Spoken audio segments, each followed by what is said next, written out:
Hi everyone, it's Jerry playing another rapid game for the playlist Improve Your Chess Rating. This is video number 3. Let's start with e4. Opponent's rating is 1725 for this game. Sicilian defense on board. Okay. Nothing complicated. Useful move. Knight f3. Not interested in any closed Sicilian type ideas and playing with the f-pawn, so I don't mind obstructing my f-pawn right away. So this is a flexible move. One of the first thoughts that crosses my mind, well, it's flexible with the bishop. It could still be deployed along this diagonal. No d6 to interfere with this bishop. At the same time, e6 is interfering with the light square bishop. I don't have any concern really of a pin one day against my knight now that e6 is in. And from here, I think I probably just want to play right in the center. Open Sicilian. Expecting the capture as soon as the duo is there. And I pretty much have to take with the knight. Taking with the queen, trying to develop a new piece is asking for trouble. So knight c6 is very sensible here, immediately challenging my knight. First move I'm considering is just the capture. And I would expect black to take towards the center. Otherwise, black will go uncastled. So some other move besides knight takes knight is just to continue developing. If bishop to b4 in that position, I believe a move I have there is knight to b5, which defends my knight on c3 and also eyes up the weakest square in black's camp on d6. I'm going to go for that. We'll see what black comes up with. So for now, I'll just maintain the tension. I'd be happy to see knight takes knight. Get to recapture and develop a new piece. Queen is really well placed in that position and she can't be kicked away so easily. There are long-winded approaches, but yeah, it's going to take some time. So I could always revisit this capture. I wonder about maybe capturing at this moment or still carrying on with development. This is the weakest square. They are ruling out multiple piece jumps from b5. Both knights, bishop. The bishop really isn't the invasive piece. If any, it'd be a knight, since it eyes up d6. So what am I considering here? You can continue to develop. Bishop to e3. Although, of these two pieces, I think maybe I want to go with my light square bishop first. I don't know how many options it really has. So if I consider these squares, I can't go to d3, drop the knight. And if I go to c4, I'm probably asking for for b5 one day. It's not so stable on c4, so if I'm going to make a bishop move, it would be to e2. I think I want to keep some flexibility with my dark square bishop. Kind of playing it where, maybe I want to first see where their dark square bishop goes before making a commitment with my dark square bishop. I think I'm going to go for that. And bishop to e2. Not super active, but at least stable. All right. What is black going to come up with? Now, if knight to f6, that's when I could consider a little more closely the capture, so we might see this now. The capture and then a push. And the stability of the knight is immediately in question. So, yeah, I think I want to go for this. And I would expect the take towards the center still. And then e5, knight d5. Now, this is one of those proceed with caution. I did have an over-the-board game when I was a much younger player where I went for this capture and push while this knight was still on b1. And I ended up falling for queen a5 check, and I simply lost a pawn right out of the opening. But that's not there in this position because my knight is already on c3. Queen a5 is not hitting with check. So this is a candidate move to be sure. I think I do want to run in for this idea to push the knight around. Now, how might black follow up after this, and knight to e4? Because this is my big plan, to tuck my knight right behind the pawn and start to work on that d6 square. I think black could continue with queen c7, putting pressure on the pawn. That would be sensible. I do have f4 in that position to defend. It's a little bit weakening, e3 in particular, but I do have it covered. And nearby, I do have a c4 move, possibly. To also watch out for bishop checks. Yeah, I don't know about c4. Bishop b4 check could be bothersome.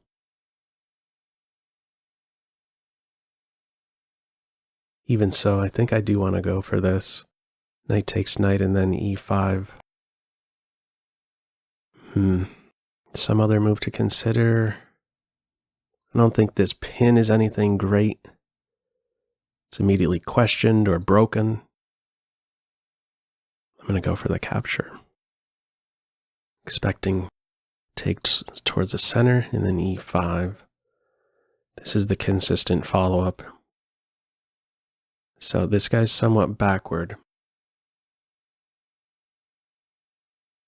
Also worth noting, I mean, after this knight e4 move, there is the check, but she's not there hitting that pawn directly. Okay. There's even possibilities for a pawn sacrifice, so I should probably express that. Even if, like after knight to e4, I think I should put this on right now. After maybe queen c7, I could maybe just dive right in. I give up a pawn. I'm not winning material with c4 trying to take advantage of a pinned knight because there are ways out with queen b4 check. But it's a big piece, this dark square bishop, if we take into account the structure. This guy is not having the greatest time at the moment. How is it deployed? Now, this is a critical moment already for black. I think one lazy move, one move that doesn't, that's the wrong term, one move that doesn't put pressure on a soft point in my camp, and there could be some trouble for black. So this is a soft point. This is where black can give direction to me, and I believe should, with this next move, queen c7, or maybe, I don't know, these are all these very difficult moves to play. So I think this is a step in the wrong direction. This is giving me a moment to breathe. I'm able to play this c3 move. The bishop must go somewhere else. And now I'll be able to castle and eventually push this knight away. And then dive into d6. So it's really, really close to some strategically winning position. The structure is very good here for white. I kind of value this knight on e4 is worth. It's a really strong piece tied in with this pawn intersecting on the weakest square in black's camp. So let's begin with c3. Hang on for a moment. Let me do a tactics scan. Where might I be vulnerable? This knight is unprotected. This is the first time this move is even crossing my mind. It does hit my knight, but I don't think that's anything wonderful. In fact, yeah, some c3 queen there. I could even play queen d4, not only defending the knight, but setting up a tactic of my own. Check and then winning the queen. Okay, let's start with c3. There are no tricks here. My knight is a defender as well, so that's an important detail, as otherwise maybe there are these lines where there's, the win of the rook, but even in those situations, that would probably be good for white. The 2 pawns and the rook. They win 2 pawns and a rook and give up the 2 minor pieces. In a somewhat closed position like this, it's usually better for the side with the minor pieces. So is the bishop going to react, or okay? So now it has abandoned this diagonal. So this move is definitely crying out to be played. However, I may want to first make use of this square with my knight and sneak in a developing move. Why not? Bishop g5. I don't know. f6. I mean, either way, I'm able to plant my knight on d6 with check.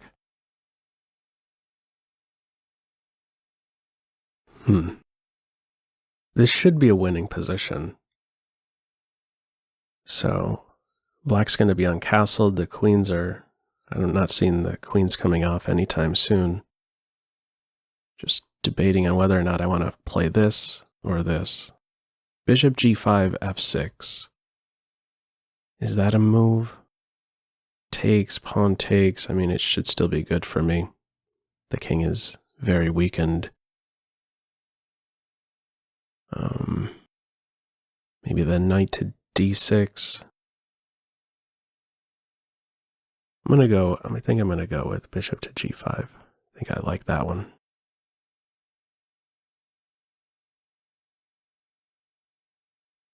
Yeah, let's get that one in there.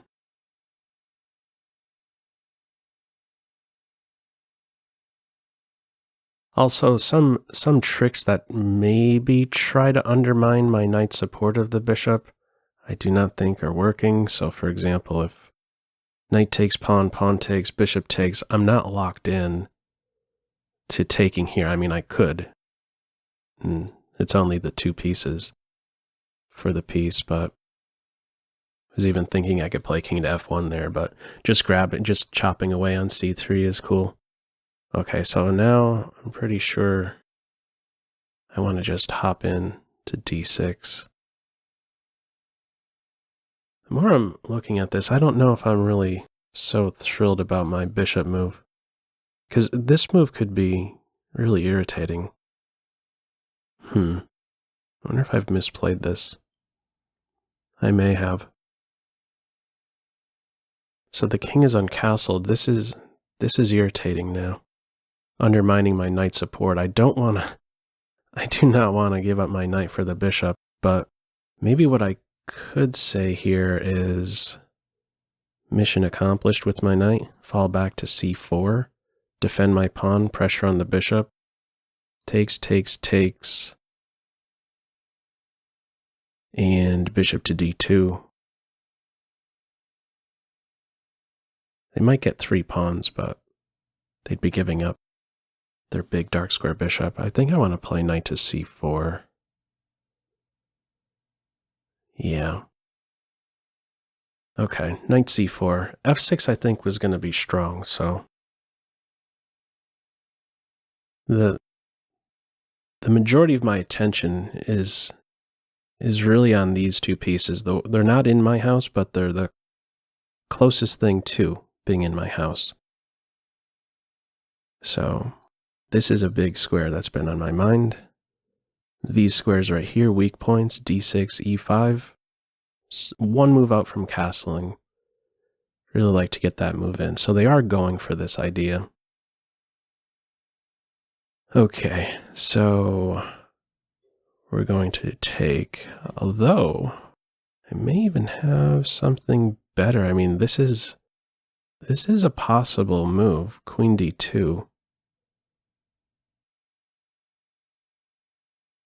Let's see, queen d2.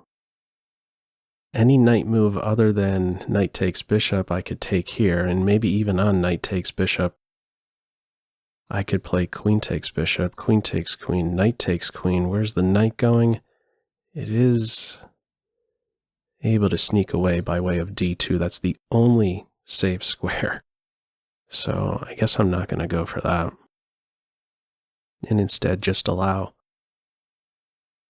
this imbalance. Well, we're actually going to see which imbalance my opponent wants to go with. So I think I want to go here because I still want to maintain the right to castle. And we're going to see if they're going to go after the rook or the pawn. I think it is definitely best to go after the pawn rather than the rook. But I'm expecting my opponent may take the rook here, giving more value to winning 2 points, 5 or 3, rather than just winning the 1 point. I think either way I'm still doing well because I'm expecting to be able to plant a bishop on d6, and this will clog up the entire board. There's, I don't know, the bishop stops any rook pivot from b8. I'm not sure how the black rooks ever would find activity. Yeah, I think it's going to be a tough road ahead now for black. Spent quite a bit of time, but I do like my position. Okay, so they are taking the rook. The check is met with that one, so let's just recapture. So these guys right here versus the rook. This should be really, really good. I guess this guy's going to be activated like this.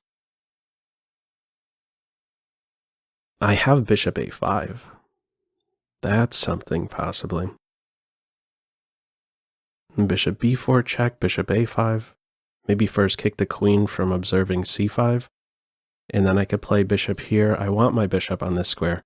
Or maybe even 2 minor pieces on these two to completely dominate the queen side.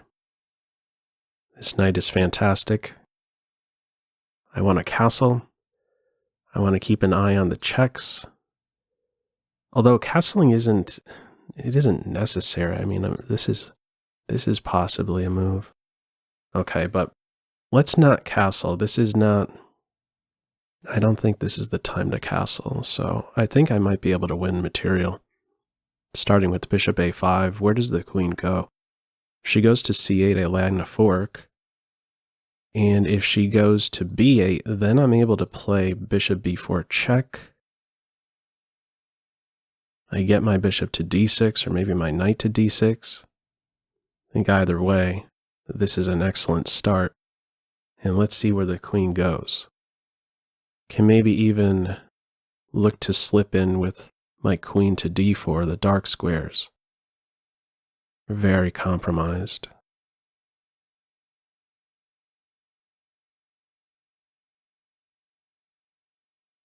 Okay, so pretty much have to go here. Okay. And now, to give the check or not.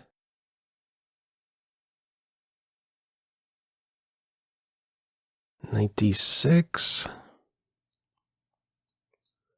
If I get knight d6 in and my opponent does not play c5, I'm able to play here, and then they can never play that move because I have 2 pieces on that. Let's also look at this check. Check king there.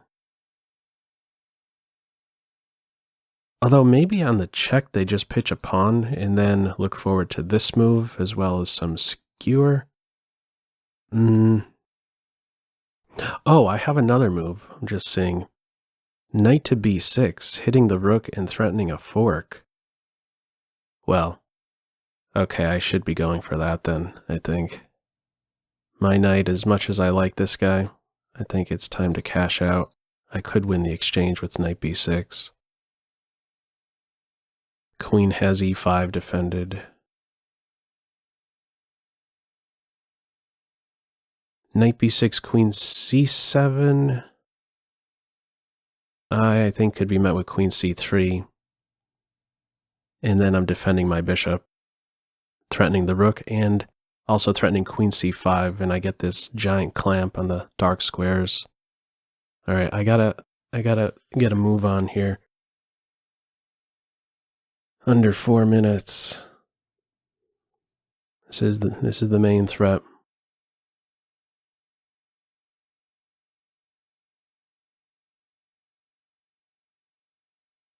So what do I think black should play? I think they should go with that one.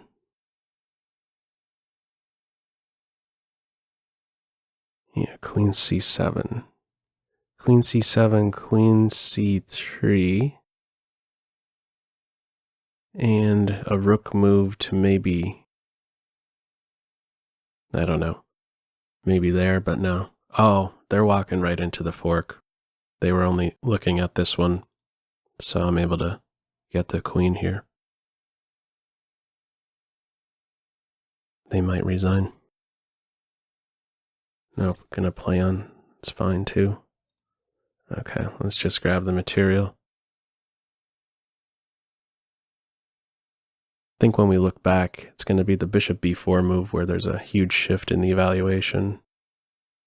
And we're just at the point of making things clean, being up the material. So let's castle for starters. Still focus on the basic stuff, completing development.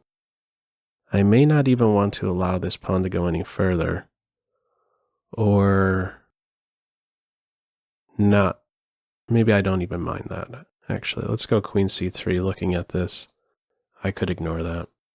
There's one possible way that black could try to coordinate in my camp, but there are several ways to neutralize the pressure. The main one is bishop f3, just welcoming exchanges, releasing the pressure on g2. I don't want this pawn to ever be allowed to get to h3, so I'd be meeting, okay, they resigned. I would be meeting h4 with h3. Just typing a good game. Okay, let's go into the analysis board on this one. And oh, the computer analysis is already done. Yeah, it was a shorter game, but yeah, let's see. The dark squares is the main takeaway with this one. So we do reach a critical moment right around here. So even before this, maybe. It's saying queen c7 right now. Yeah, queen c7 is a very flexible move. With an eye on the e5 square, I mean, these moves here are securing this follow-up advance, and yeah, black stays flexible, not so quick to deploy the knight. Has an eye on the e5 advance, queen c7, but knight c6 right away, knight f6 right away. I could take e5, knight d5, knight e4, and now, I mean, it is already liking my position right here. So I was pointing out queen c7. This is one of the moves, but even better, apparently, is c5. This is still, though, an excellent position for white, so we need to go back. Knight f6. Can we consider that already an issue? Knight to f6. How many times has knight f6 been played? 38 times with the Masters database on Lichess. I think it's a very comfortable game after the capture and then the push. Yeah. Not the most current games. There's one in there right here from 2021, but this grip right here is so valuable. It's maybe a main takeaway from this game. Pawn and knight, both coordinating on the weakest square in black's camp. It's a problem at this stage for black, so bishop b4 isn't really an inconvenience to white. It's a convenient reply with c3, and yeah, I mean, the bishop would have to go back here. This is a useful move. It's not like, oh, these weakened points after c3 or something black could take advantage of. The bishop would just have to fall back, so the check really didn't accomplish too much there. Yeah, it's really just a growing advantage at this point. It's I don't know if I was torn between these two. Both are still winning, but I think I would have gone for knight to d6. If I had to do it again, I didn't like having to drop my knight back like this. Oh, it's even saying bishop h5. Oh, okay, so that's cool. I could keep my knight right there, and I duck this idea and look to reinforce my knight like this, possibly with bishop to g3. So let's say if f6, bishop g3, yeah. Okay. So I had better here than the retreat.